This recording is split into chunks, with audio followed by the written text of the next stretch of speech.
الإخوة الموظفين في الاتحاد المصري لكرة القدم يعني زي غيرهم قرروا انهم يطالبوا برفع اجورهم، وقرروا انهم هم ما يسكتوش على اللي بيحصل في موضوع التأمينات والمعاشات والكلام ده كله. قرروا يعملوا اعتصام.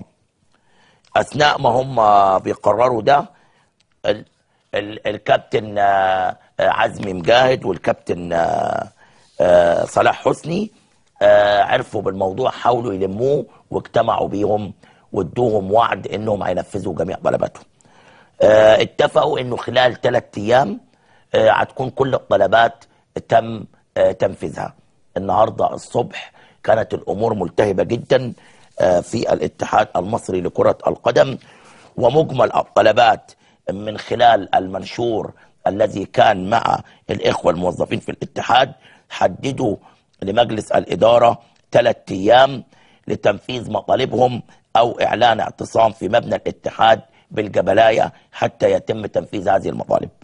مطالب الموظفين في الاتحاد تتلخص في الآتي: زيادة المرتبات الشهرية مع مراعاة الأقدمية، وضرورة عمل مشروع لعلاج الموظفين وأسرهم، وإضافة بند صرف مكافأة العاملين إلى اللائحة الخاصة بالعاملين لتصرف في مواعيدها دون تدخل من مجلس الإدارة، زيادة شهور التأمين إلى 30 شهر بدل من 20 شهر، وأيضا زيادة النسبة التي يتحملها الاتحاد من 75% إلى 75% بدل من 50%.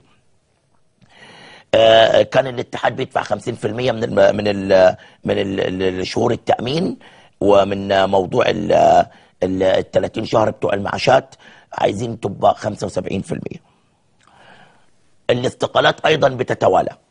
كان آخرها بالأمس حمادة شادي مسؤول العلاقات الخارجية بالاتحاد المصري لكرة القدم. بنحاول نقول لكم الوضع خلال ال3 أيام الأخيرة وحتى صباح اليوم داخل مبنى الجبلاية. الاستقالات بدأت بالكابتن أيمن يونس، وحتى الآن محدش عارف هل هو تراجع ولا هو مصمم على الاستقالة. ثم المهندس محمود الشامي، وتم تحويل استقالته إلى الشؤون القانونية بالاتحاد. أخيرا حمادة شادي، وصرح لفراعين الكرة تصريح يعني لاذع شوية، قال فيه انه اسباب تقديم استقالته من منصبه كمسؤول للعلاقات الخاصة باتحاد الكرة المصري ترجع الى انه لا يوجد مبرر للاستمرار